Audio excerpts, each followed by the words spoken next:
Guys, this is my pre-fight prediction video for Kell Brook versus Kevin Bizier. I may do another one if something particularly intriguing happens at the press conference or weigh-in, but in the absence of that, this will be my sort of final analysis and discussion piece on this particular fight.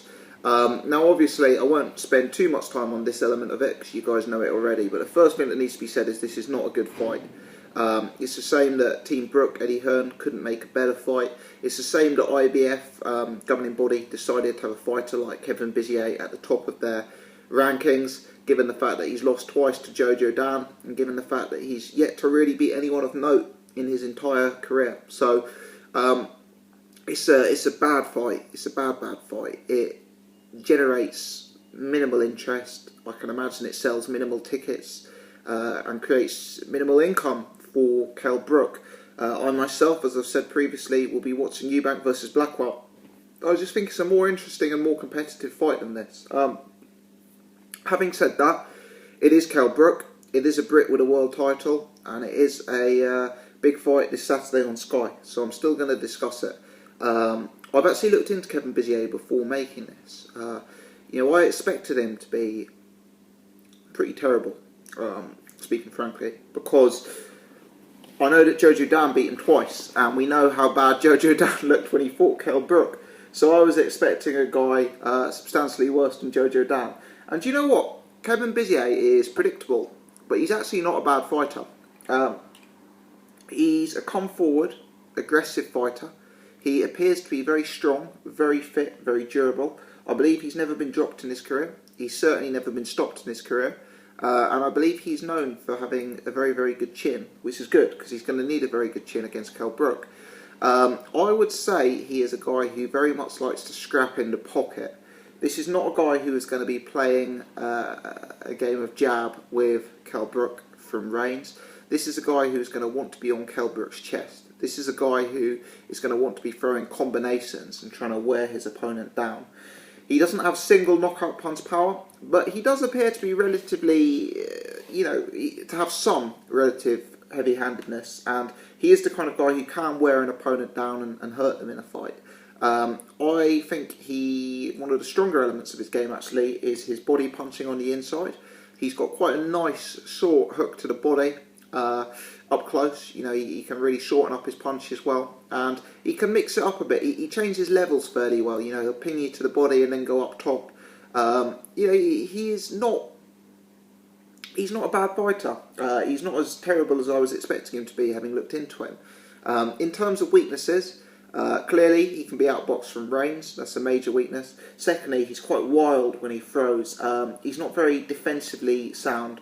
And he's not very defensively aware as well. He kind of abandons defence in favour of, an all-out offensive assault.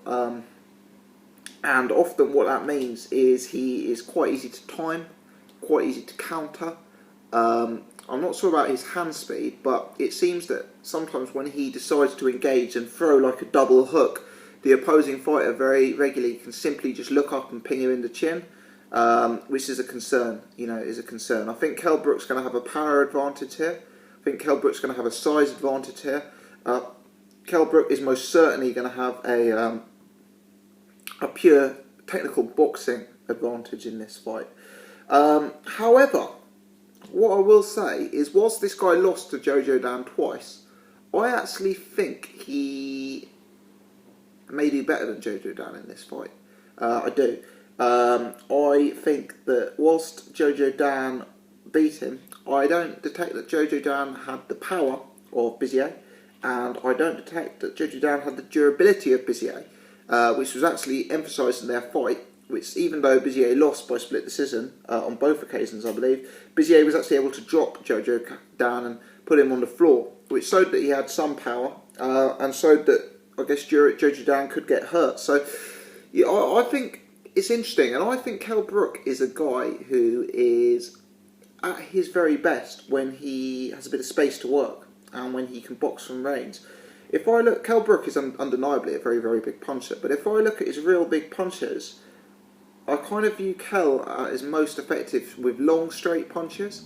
Don't get me wrong, he's got some punch variety, but Kell Brook is not He's hardly Andre Ward in the pocket, is he?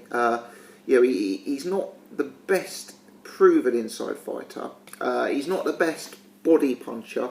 I view Kell Brook largely as a guy who is especially talented at straight punches from the outside, and potentially, don't get me wrong, I don't give Bizier any chance really of upsetting Kell Brook. I mean, the gap in class is too wide, but potentially Bizier could do better than expected, because as Dwyer often says, knockouts cause amnesia, and people look at the Gavin fight, people look at the Jojo Dan fight, and all of a sudden Kell Brook is being heralded as this monstrous puncher, and this guy who is like a wrecking ball.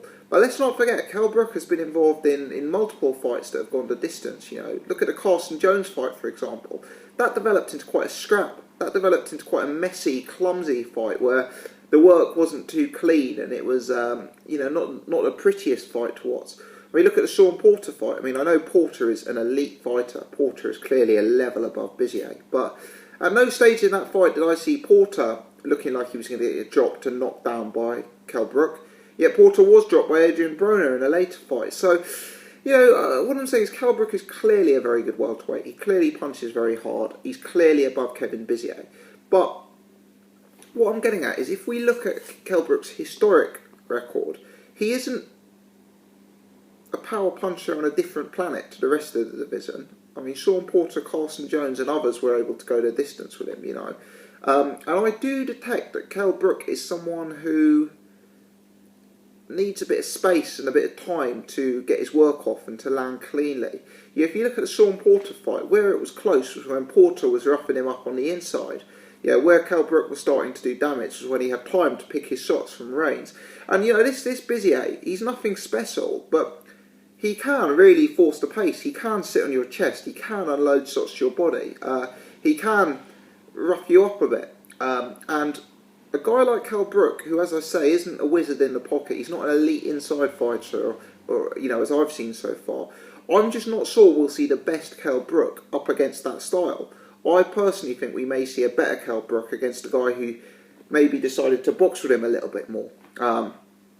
So it'd be interesting to see how the fight develops. But I'm actually, I know I did a video earlier on in the week about gambling odds, and I suggested that Kell Brook to win by points may be really overvalued in this fight. I believe it's currently available at 5-1. You have to check that video if you're interested to hear more. But I don't think this is going to be the 1 round or 2 round job that most people suspect it's going to be. And I think that's because the style may make it harder work for Kell Brook than he had with a Frankie Gavin or a Jojo Dan. And I also think that while Bizier is basic, you can be basic, but you can still be durable. Bizier looks very durable to me. He looks very fit, very strong. He appears to have punch resistance. He appears to have a good chin.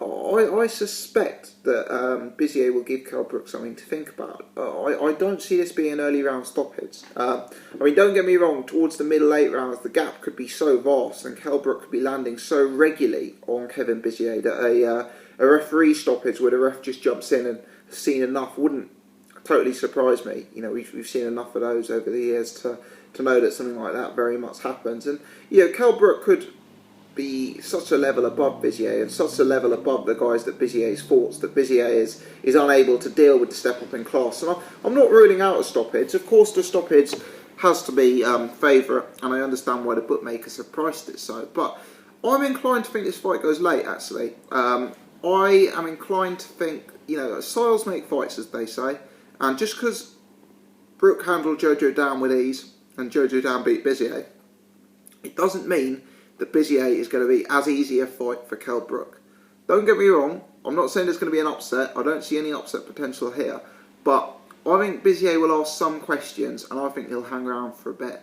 I'm inclined to predict Kell Brook by points or late stoppage, but I just think it might be the kind of fight where Kell Brook smothers his work a bit. It's a bit clumsy, not the prettiest boxing exhibition, and I'm going to stick my neck out here and I'm going to go Kell Brook to beat Kevin Bizier on points, which I know will be a bit controversial, and I know some people will slag me off for it, but There you go, that's life. Let me know your thoughts, guys. How do you see the fight going? Is anyone looking forward to this fight? Where does Kell go next? If you've enjoyed this, do hit the thumbs up. Please do subscribe to the channel. Many thanks for watching.